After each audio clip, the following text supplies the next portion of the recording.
extent of market. What is meant by extent of market? The extent to which the product is demanded or supplied.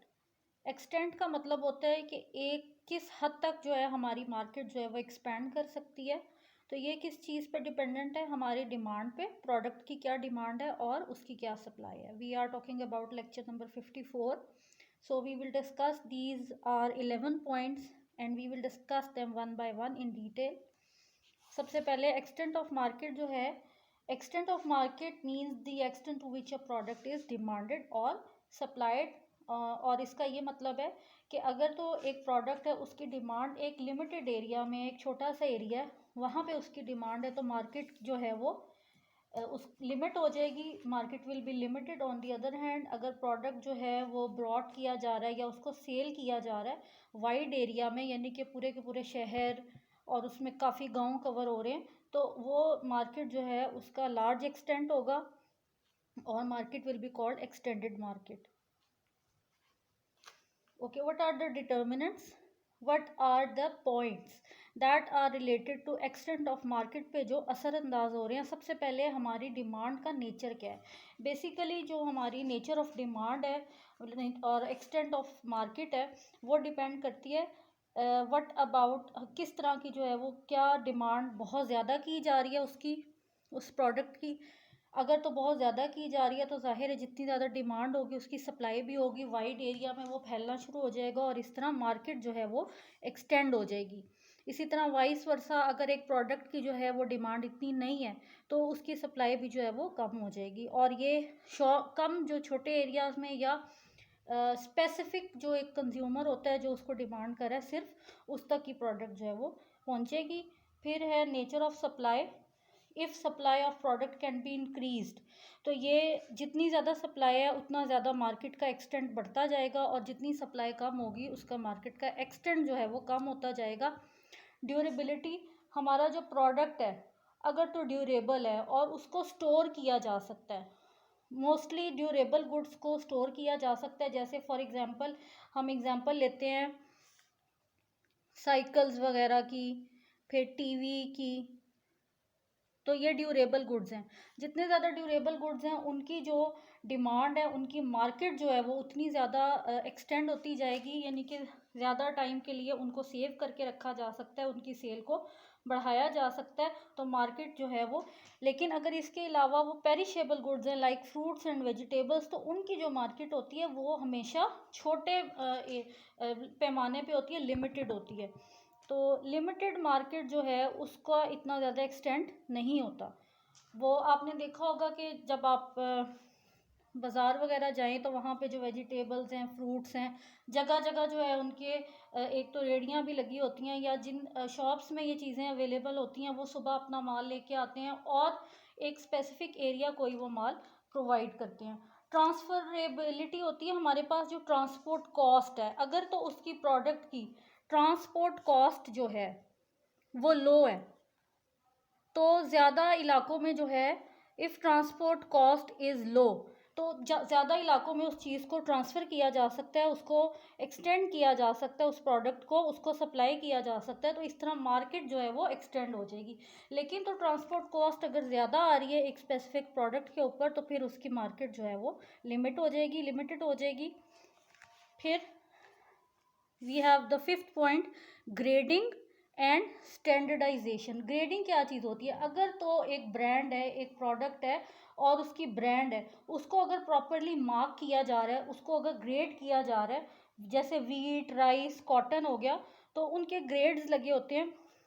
उनको लोगों को पता होता है कि जी, जैसे आप किसी मार्ट पे जाएं या मोस्टली जो लोग हैं वो बड़े बड़े जैसे पंजाब कैश एंड कैरी पर जाएं तो उनके प्रोडक्ट्स जो होते हैं वो मार्क किए होते हैं, जी इतना इसका एक्सपायरी है, और ये सारा कुछ जो प्रॉपर एक मार्किंग होती है उसका ये फ़ायदा होता है, कंज्यूमर की डिमांड उतनी ज़्यादा होगी, दूसरी वो चीज़ें बिल्कुल साफ़ सुथरी होती हैं, ज़्यादा देर के लिए स्टोर की जा सकती हैं, तो उसकी जो एक्सटेंट है वो बढ़ जाएगी, ज़्यादा होगी। लेकिन ऑन दी अदर हैंड अगर वेजिटेबल्स की और फ्रूट्स की हम बात करें तो उनके ऊपर किसी किस्म का लेबल नहीं लगा होता, मोस्टली मैं बात कर रही हूँ 80% जो है वो इस तरह ही होता है शॉप्स वगैरह में। तो उनकी जो मार्केट है वो इतनी ज़्यादा एक्सटेंड नहीं हो सकती, वो लिमिटेड मार्केट कहलाती है। नेक्स्ट वी हैव, हमारे पास availability of means of communication and transportation होना चाहिए। अपनी प्रोडक्ट को एक जगह से दूसरी जगह लेके जाने के लिए एक proper means of communication and transportation जब तक नहीं होगा तब तक मार्केट को एक्सटेंड नहीं किया जा सकता। फिर बैंकिंग फैसिलिटी होती है, for example transfer of money, payments, receipts, credit facilities अगर अवेलेबल हैं तो उसके लिए फिर एक एंटरप्रेन्योर के लिए आसानी हो जाती है। इसके अंदर हमारे पास क्रेडिट फैसिलिटी आ गई, लोन आ गए। फिर जब हमने एक चीज़ जो है वो ट्रांसफ़र, हमने एक चीज़ जो है वो अपनी सेल की है तो हमें जो है उसके ऊपर पेमेंट जो आनी है वो सारी जो है बैंकिंग फैसिलिटी में आती है। अगर एक प्रॉपर चैनल के थ्रू बैंकिंग फैसिलिटी को जो है वो इसके अंदर अकोमोडेट किया जाए तो इससे फिर हमारी मार्केट जो है इंटरप्रेन्योर के लिए आसानी होगी, क्योंकि ज़ाहिर है अपनी चीज़ को सेल कर रहा है तो उसको पेमेंट भी चाहिए टाइम पे। जितनी टाइम पे उसको पेमेंट मिलेगी, बैंक उसको जो है अगर उसकी प्रोडक्शन के लिए उसको लोन वगैरह चाहिए अपने बिज़नेस को चलाने के लिए तो बैंक उसको आसानी से लोन भी प्रोवाइड कर रहा है। इस तरह जितना ज़्यादा उसको बैंकिंग फैसिलिटी होगी उतनी ज़्यादा उसकी मार्केट जो है वो एक्सटेंड होती जाएगी, और ये ज़्यादातर लॉन्ग टर्म बिजनेस में होता है। पीस पीस स्टेबिलिटी का होना भी बहुत ज़रूरी है कंट्री के अंदर, क्योंकि आप एक जगह से आपकी एक चीज़ जो है वो प्रोड्यूस हुई है, आपने उसको एक जगह से दूसरी जगह जो है वो पहुंचाना है, तो अगर स्ट्राइक्स होंगी या लॉ एंड ऑर्डर की सिचुएशन सही नहीं होगी तो आपकी जो प्रोडक्ट है वो दूसरी जगह जो है वो सही टाइम पे नहीं पहुंच सकेगी, जिससे नुकसान होता है एंटरप्रेन्योर को। तो वो फिर मार्केट जो है वो एक्सटेंड होने के बजाय लिमिट हो जाती है कि फिर जो एंटरप्रेन्योर है वो सोचता है कि अब पता नहीं मेरी प्रोडक्ट जो है वो टाइम पे आगे सेल हो सकेगी, आगे पहुंच सकेगी, तो मैं करता हूँ। फिर ये एक चीज़ जो है, एक अनसर्टेनिटी जो है वो एंटरप्रेन्योर के माइंड में आ जाती है, इससे मार्केट लिमिट हो जाती है। ओके, गवर्नमेंट की रिस्ट्रिक्शंस भी इसमें बड़ी काउंट करती है। अगर गवर्नमेंट जो है वो हैवी जो टैक्सेस है, हैवी टैक्सेस इम्पोज कर देगी तो यहाँ पे भी इंटरप्रेन्योर का सारा जो है वो एक तरह का एक्सपेंडिचर जो है उसको ज़्यादा बेयर करना पड़ेगा। सारी जो उसके है मनी वो सारा टैक्सेस की तरफ चला जाएगा, बजाय इसके कि वो प्रोडक्शन पे ध्यान दे। तो फिर उसकी जितनी कम प्रोडक्शन होगी तो सेल भी कम होगी, जब सेल कम होगी तो सप्लाई कम आएगी मार्केट में, और जब सप्लाई कम आएगी तो आहिस्ता आहिस्ता करके मार्केट जो है वो लिमिट हो जाएगी। तो गवर्नमेंट की रिस्ट्रिक्शंस भी बहुत ज़्यादा मायने रखती हैं इसमें।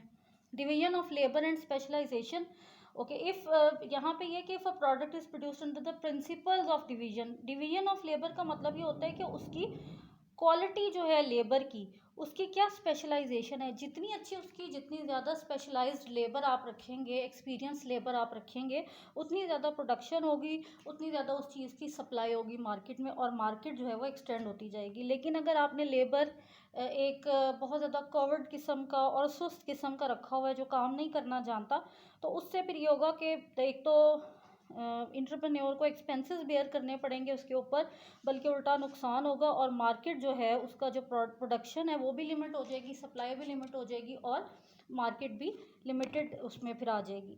Stable political relations, international market की अगर हम बात करें, अगर हमने अपनी चीज़ को जो है एक्सपोर्ट करना है तो उसके अंदर पॉलिटिकली हमारे जो रिलेशंस हैं गवर्नमेंट लेवल पे वो स्टेबल होने चाहिए। एक कंट्री को अगर हम वीट जो है वो एक्सपोर्ट कर रहे हैं तो उसके साथ हमारे रिलेशंस ऐसे होने चाहिए कि हमें टाइम पे पेमेंट्स मिलें। अगर तो हमारे रिलेशंस अच्छे नहीं होंगे पॉलिटिकल, तो हमारी चीज़ की डिमांड नहीं होगी इंटरनेशनल लेवल पे, और जब डिमांड नहीं होगी तो फिर ज़ाहिर सी बात है चीज़ जो है वो सप्लाई नहीं हो सकेगी, और इस तरह आहिस्ता आहिस्ता करते करते मार्केट लिमिट हो जाएगी। तो ये कुछ चीज़ें हैं जो मार्केट के एक्सटेंट को जो है वो थोड़ा सा उसके साथ डील करती हैं कि whether the market is limited और whether it is extended according to the products demand और supply. So this was the topic. Next जो हम लोगों का टॉपिक होगा जो हम स्टार्ट करेंगे, that will be of firm product cost and revenue. हमारे जो कॉस्ट रेवेन्यूज़ हैं उनको हम लोग डिटेल में डिस्कस करेंगे, और ये जो है हमारा मोनोपली और परफेक्ट कंपटीशन उसका ये आज लास्ट टॉपिक था। I hope you have understood, it was very simple. If you have any question related to this topic you can ask in the comment section. Thank you and Allah Hafiz.